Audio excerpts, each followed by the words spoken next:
Adventurous Carrie here. When we're not traveling in our 1982 Volkswagen Westphalia, we spend a lot of time at the family farm here in North Carolina.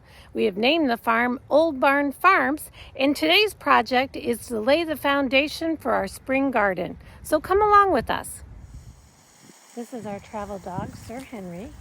He's almost 9 years old, and he loves to travel in our Westphalia, and he loves to be out here at the farm. But unfortunately, recently, in the last couple of weeks, he's gone totally blind. So he can no longer chase after the squirrels, and he loves to be out here with us. The vet said it'll take him 8 weeks to adjust to being blind, but he can still smell and hear really well. And as long as he knows that we're close by, he's okay. But when he doesn't see us or hear us, well, he can't see us, he starts to bark. But anyway, he's loving it out here. This is George's grandparents' old mule barn that was built in 1940s. We spent the last year clearing up all the brush and trees around this building. And we got a lot of the vines off of it. We still have some up along the roof area, but unfortunately there's a lot of poison oak involved in there, and I'm highly allergic to it. So we still need to go through and get the rest of that down. George recently opened this up so that we could get his prized old tractor, be able to run through. It's coming into view here. 1959, and it works like a charm. Absolutely beautiful. We love it. And this is the barn. It's pretty cool. This is the newer part of the barn. Those doors there open up.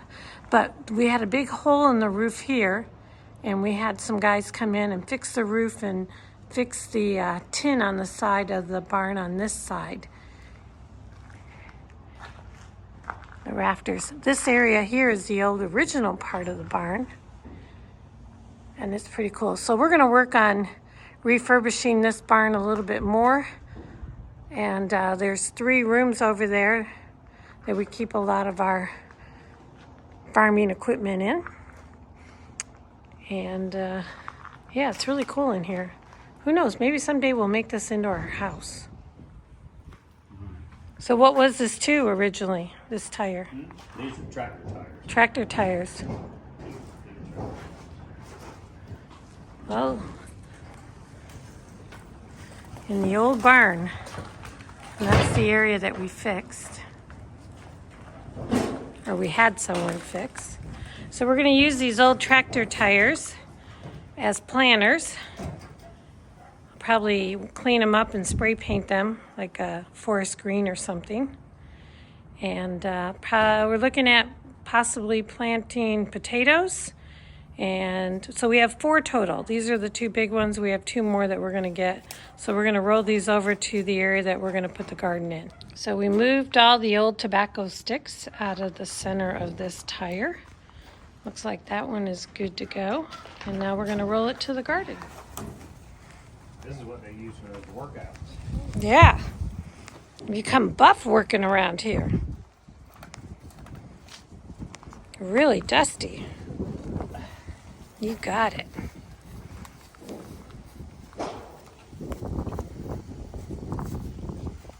You don't want any help? It's kind of really hard. It's easier to do by myself. Okay. Oh, Henry doesn't know where we are.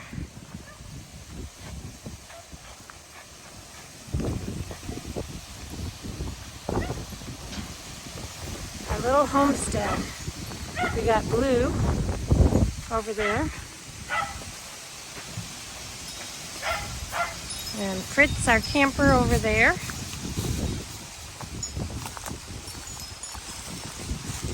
few months ago, this was just covered in twigs and trees and vines, and so we cleared all this area out. Careful.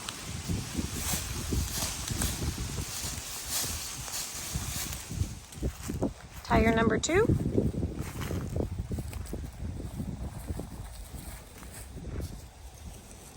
That's Blue, our 1973 International truck with a converted horse trailer that we use as a tiny house here on the farm. It is awesome. Solid too. They're a lot bigger, yes, and solid. They take up a lot more room than I thought they were going to take.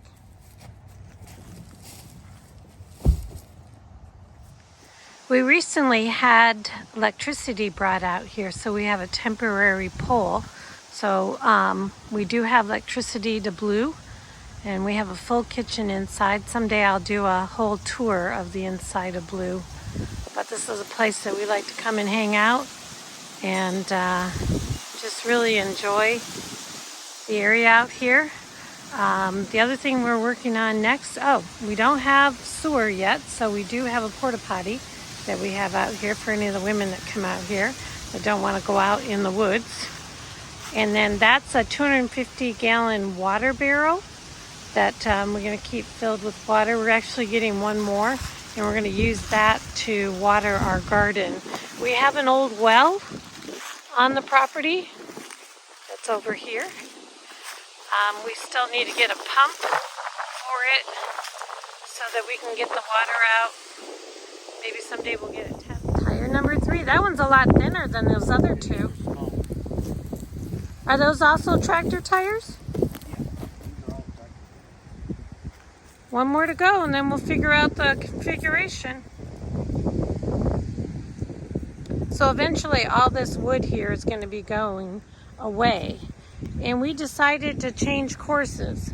Instead of going over there and getting all those cinder blocks that we brought out of the barn earlier in the year, we were going to build a garden over here. But we started thinking to ourselves, the piping company is going to be coming and taking out all these boards, and they're going to need some area to get there. And so we decided that maybe we're just going to use these tractor tires, and we've got some wood beams over there that we could do like a temporary garden rather than moving all the cinder blocks to start this year's garden. So George had to go get the truck because this particular tractor tire is full of water and it's extremely heavy. So we're going to hook up a chain to it to get it moved, and then we'll look at the 4 tires and see how we want to lay this out. It's really windy out today. So we were going to start a fire in our makeshift fire pit. This is an old cauldron that we turned in. I found a whole bunch of broken up cement blocks and helped construct this. We've had numerous fires in here, but it is just way too windy out here today to have any kind of fire going. And I should have brought a hair tie to tie my hair back. I'm spending more time with my hair in my mouth. Okay, this is what we decided to do here. We were originally going to use the cement blocks, but since we are going to have to tear everything up when the pipeline comes in and takes all this back, we're going to tear up all these pylons where they were going to put the pipeline in. That project has been canceled. And so we decided to do this on the cheap and find stuff around the farm. This just shows you don't have to spend a lot of money to put in a garden. We're using these old tractor tires and some old pallets that were broken up. And George is building another one. Those are the old pallets that were cut up, and we're using those to make little squares for small individual plants. Our shallow plants will kind of go in here. In the truck tires, we're going to do deeper things. I think one of them we're going to put in some potatoes. We're not quite sure what we're going to do on the rest. And this small shallow area over here is where we're going to start some seeds. And we have some glass that we can put over to kind of create like a mini greenhouse. We'll do that. So after a day's work, we did not have to lug a whole bunch of cement blocks out here. That kind of saved on our back a little bit. So the next step is to put some mulch around and fill these up with dirt, and then get some climbing vines and sticks and decide what exactly we're going to plant here. This was a good example how you could reuse, recycle, and repurpose items that you can find around your property when putting together a garden. Now, you don't have to live on a farm or have a large piece of property in order to find useful items. Just look in your own backyard. I bet you can find a bucket, a barrel, or maybe even a broken down wheelbarrow would be a great way to use a small container to create your own personal garden. You don't need to have a big yard or a lot of space to create a garden. And in a future video, I will show you how to create a container garden in a very small space. If you enjoyed this video, please consider subscribing and hitting that alarm bell so you know when I do future videos. If you want to follow our travels in our 1982 Volkswagen Westphalia, follow us at Adventurous Carrie on Facebook. Or to see more that what we're doing here on Old Barn Farms, we do have an Old Barn Farms Facebook page as well. And remember, Iapota, it's all part of the adventure.